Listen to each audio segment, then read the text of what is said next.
Imagine standing in the middle of a divided city, knowing that on the other side of a concrete wall just a few meters away lies your family, your freedom, and your entire life. But between you and them stands a wall filled with snipers, tripwires, barbed wire, dogs, floodlights, and guards who have only one order: shoot to kill. This is the Berlin Wall, one of the most heartbreaking prisons ever built. And tonight, you will hear the escape stories that shook the world. When the Berlin Wall rose in 1961, millions of people woke up to find their lives split in half. Brothers separated from sisters, parents torn away from their children, lovers trapped on opposite sides. For some, this was destiny. For others, it was a challenge to risk everything, every breath, every heartbeat, in search of freedom. Our first story begins with a young man named Konrad Schumann. He was just 19, standing guard on the East German side, holding a rifle, staring at the barbed wire that would soon become the Berlin Wall.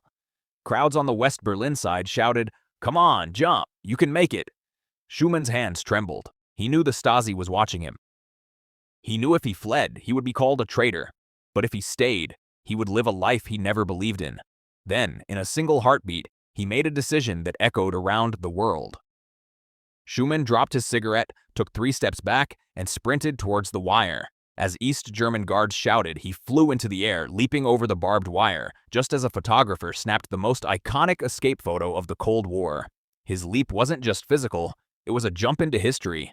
But not everyone had a chance to run. Some had to create their own path to freedom.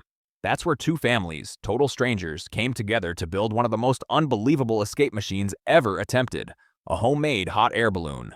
By day, they stitched fabrics from old curtains.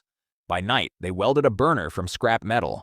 All of this secretly under the nose of the Stasi. One mistake meant execution. One loose thread meant death. Finally, on a cold, windy night in 1979, with children trembling in fear, they lit the burner. The balloon rose, wobbling dangerously, clearing the trees by inches. East German guards spotted a strange glow in the sky and opened fire, bullets cutting through the darkness. But the balloon kept rising higher, carried by hope and a miracle. 30 minutes later, the balloon descended gently on the western side. 8 people stepped out, falling to their knees. They were free. But escape was not just about bravery, it was about sacrifice. A young couple, Peter and Erica, planned their escape through a sewer tunnel under the wall. The tunnel was narrow, dark, filled with rats and reeking of chemicals. They crawled on their elbows, inch by inch, listening to footsteps above them. Halfway through, they heard a terrifying sound. The Stasi was sealing the other end. Peter pushed Erica forward, urging her to keep going. Then the tunnel began to collapse.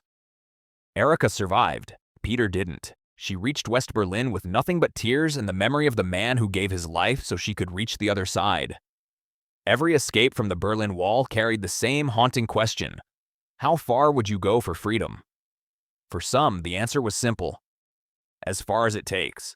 But the next story is the most dangerous one yet, because it doesn't involve running, climbing, or crawling. It involves flying straight over the wall. The idea sounded impossible, madness even. But desperation creates genius, and in East Berlin, genius was a weapon. A man named Harry Seidel had already tried escaping once and failed. The Stasi tortured him, broke his ribs, and locked him away. But Harry was a cyclist, born with lungs of steel and a mind that refused to surrender. After his release, he formed a plan so bold it stunned even the CIA.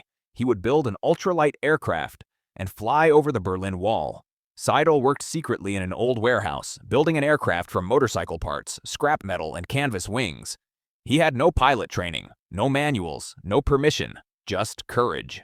On the night of his escape, he rolled the tiny machine into a deserted field. The moment the engine roared to life, guards turned their floodlights toward him. Bullets sliced through the air as the small plane lifted off, wobbling dangerously. But Harry kept climbing, higher and higher, until he soared above the wall, above the lights, above the danger. He landed in West Berlin, laughing, crying, gasping. This wasn't just an escape, it was a message. If you cage people, they will grow wings.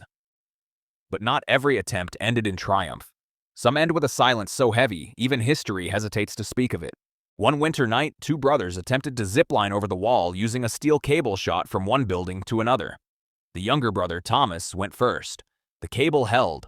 The guards didn't notice. Then came the older brother, Michael. Halfway across, the cable snapped. He fell directly into the death strip, the no-man's land of sand where footprints were tracked and escapees were hunted. Searchlights exploded to life. Gunfire echoed through the night. Thomas watched helplessly from the other side as Michael cried out for help. West German guards shouted they couldn't cross into the strip. East German guards weren't allowed to save him. For 50 minutes, Michael lay dying on the ground, alone.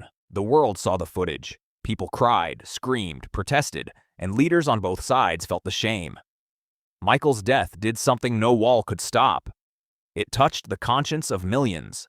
As the years passed, escape attempts became more creative. Some people disguised themselves as Soviet soldiers. Some hid inside car trunks with air holes drilled in secret. Some dug tunnels so long and deep they stretched beneath entire apartment blocks. One tunnel, known as Tunnel 29, became a legend. A team of students dug day and night for months, surviving collapses, flooding, and Stasi raids. Finally, the tunnel broke through to the east.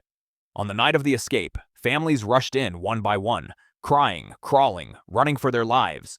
29 people made it through before the Stasi discovered the entrance. The tunnel collapsed minutes later. If they had been just a little slower, no one would have survived. Every escape was a gamble.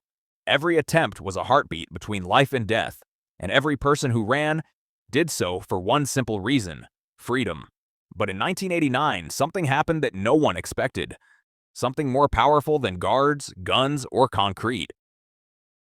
Thousands of East Germans gathered at the border crossings and demanded to be let through. Their voices became louder than the orders of the soldiers. For the first time, the guards hesitated. They lowered their weapons. They looked at the crowd. Then they made a choice that changed history. They opened the gates. People screamed. They ran across the checkpoints.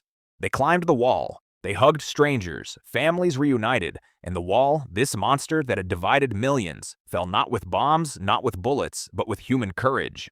The Berlin Wall stood for 28 years. It took only one night to end it. The escapes you just heard were not stories. They were acts of hope, acts of defiance, acts of the human spirit refusing to bow to oppression. And they remind us of one truth: if you try to trap the human heart, it will always find a way to break free.